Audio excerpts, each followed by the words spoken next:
Asian cinema প্রতিযোগিতায় তৃতীয় মেহজাবিনের সাবা।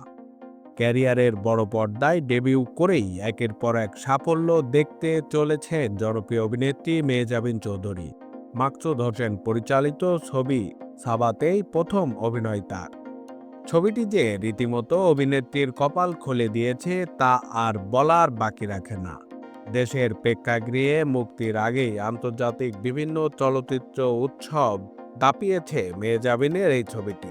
প্রথমে টরন্টো আন্তর্জাতিক চলচ্চিত্র উৎসব, এরপর বুসান উৎসব, ইন্দোনেশিয়া ও সৌদি আরবের রেড সি উৎসব। এমন কোনো জায়গা বাকি নেই যেখানে সাবার সাফল্য উঠে আসেনি।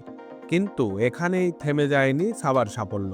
সম্প্রতি ভারতের বেঙ্গালুরুতে এক আন্তর্জাতিক চলচ্চিত্র উৎসবের আয়োজন করা হয়, আর সেখানেই মেহজাবিনের সবার জয় জয়কার। অর্থাৎ সেই উৎসবে এশিয়ান সিনেমা কম্পিটিশনে তৃতীয় স্থান অর্জন করেছে বাংলাদেশি এই ছবিটি।